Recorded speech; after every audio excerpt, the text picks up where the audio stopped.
പിറവത്ത് സംഘടിപ്പിച്ച വയോ refresh 2K24 വയോജന വാരാചരണത്തിന്റെ സമാപന സമ്മേളനം നഗരസഭാ ചെയർപേഴ്സൺ അഡ്വക്കേറ്റ് ജൂലി സാബു ഉദ്ഘാടനം ചെയ്തു.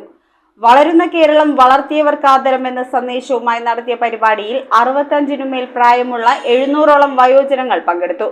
ചടങ്ങിൽ സിനിമാ താരം സാജു നവോദയ മുഖ്യാതിഥിയായി. കേരള വിഷൻ എന്നും ജനങ്ങളോടൊപ്പം. പിറവം നഗരസഭയും സാമൂഹ്യ സുരക്ഷാ മിഷൻ വയോമിത്രവും സംയുക്തമായി നടത്തിയ വയോ റീഫ്രഷ് 2K24 വളരുന്ന കേരളം വളർത്തിയവർക്ക് ആദരം വയോജന വാരാചരണ വാർഷികാഘോഷ പരിപാടി വലിയപള്ളി പാരിഷ് ഹാളിൽ വെച്ചാണ് നടത്തിയത്. നഗരസഭയുടെ 27 ഡിവിഷനുകളിൽ നിന്നായി 65-നുമേൽ പ്രായമുള്ള 700ഓളം വയോജനങ്ങൾ പങ്കെടുത്ത പരിപാടി വയോജനങ്ങളുടെ പ്രാതിനിധ്യം കൊണ്ട് ശ്രദ്ധേയമായി. നഗരസഭാ ചെയർപേഴ്സൺ അഡ്വക്കേറ്റ് ജൂലി സാബു പരിപാടിയുടെ ഉദ്ഘാടനം നിർവഹിച്ചു. പദ്ധതി ഒരു വർഷത്തെ വാർഷിക ബജറ്റിൽ 12 ലക്ഷത്തോളം രൂപ നമ്മുടെ നഗരസഭ മാറ്റിവെക്കുമ്പോൾ അതിന് തത്തുല്യമായ തുകയും സംസ്ഥാന ഗവൺമെന്റ് മാറ്റിവെച്ച് 24 ക്യാമ്പുകൾ നമ്മുടെ നഗരസഭയുടെ വിവിധ പ്രദേശങ്ങളിൽ ഒരു മാസം സംഘടിപ്പിക്കുന്നുണ്ട്.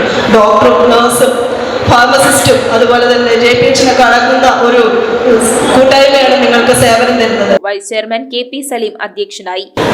സർക്കാർ കൊടുക്കുന്ന കേവലം തുച്ഛമായ 1600 രൂപ എന്ന് പറഞ്ഞ കേവലം ലഭിക്കുന്നതാണ്. അവർക്ക് തരക്കേടില്ലാതെ ജീവിക്കാൻ കഴിയുന്ന നിലയ്ക്ക്, സ്വന്തം നിലയ്ക്ക് അവർക്ക് ജീവിക്കാൻ കഴിയുന്ന നിലയ്ക്ക് ആ പെൻഷന്റെ തുക കേന്ദ്ര സംസ്ഥാന പ്രാദേശിക ഭരണകൂടങ്ങൾ മുൻകൈയെടുത്തുകൊണ്ട് ഗവൺമെന്റ് തലത്തിൽ തീരുമാനമുണ്ടാക്കിയാൽ അങ്ങനെ ചെയ്യാൻ കഴിയുമെന്ന് തീരുമാനമെടുത്താൽ ചുരുങ്ങിയത് ഒരു 5000 രൂപ വെച്ച് മാസം ഈ പ്രായമുള്ള ആളുകൾക്ക് മറ്റ് പെൻഷൻ കിട്ടാത്തവർക്ക് കൊടുക്കാൻ കഴിയുന്ന ഒരു നിയമ നിർമ്മാണം ഉണ്ടാവണമെന്നത് പൊതുവെ ചർച്ച ചെയ്യപ്പെടുന്ന കാര്യമാണ്. സിനിമാ താരം സാജു നവോദയ ചടങ്ങിൽ മുഖ്യാതിഥിയായി.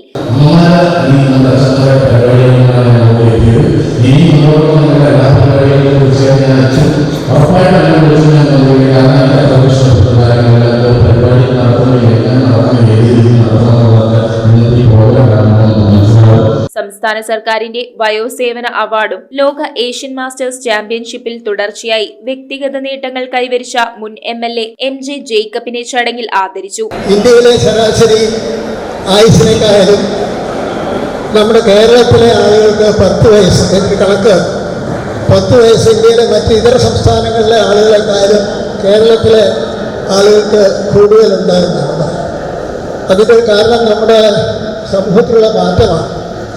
നമ്മുടെ ആരോഗ്യ മേഖലയിലും വിദ്യാഭ്യാസ മേഖലയിലും നമ്മുടെ ജീവിത രീതിയിലുമൊക്കെ ഇതര സംസ്ഥാനങ്ങളിൽ നിന്നും വളരെ വ്യത്യസ്തമാണ്. സ്ഥിരം സമിതി അധ്യക്ഷരായ ജിൽസ് പെരിയപുറം, ജൂബി പൗലോസ്, ഷൈനി ഏലിയാസ്, അഡ്വക്കേറ്റ് ബിമൽ ചന്ദ്രൻ, വത്സല വർഗീസ്, കൌൺസിലർമാരായ Eliyamma Philip, doctor Ajesh Manohar, P Girish Kumar, Thomas Mallippuram, Jojimon Charuplavil, Raju Panalickal, R Prashanth, doctor Sanjini Pratheesh, Babu Parayil, Molly വലിയകട്ടയിൽ, Annamma ഡോമി, Prashant Mampurath, Rama Vijayan, Sini Joy, Babita Sreeji, മോളി ബെന്നി, ജില്ലാ സാമൂഹ്യനീതി ഓഫീസർ VJ ബിനോയ്, വയോമിത്രം ജില്ലാ coordinator Divya R, Vayomithram coordinator LB Paulose, CK Prakash, Soman Valayil, KC Thankachan, Saju Chennattu, Sojan George, Raju Thekkan എന്നിവർ സംസാരിച്ചു. Doctor Sanjay Prakash, doctor Priya Rachel, Jisha Paulose, Jeena Paul, Pratheesh Kumar S, Jismol Eldhose, Darshana Ramesh R എന്നിവർ പരിപാടികൾക്ക് നേതൃത്വം നൽകി. വയോജനങ്ങളുടെ വിവിധ കലാപരിപാടികളും തുടർന്ന് സദ്യയുമുണ്ടായിരുന്നു. News bureau iVision Piravom.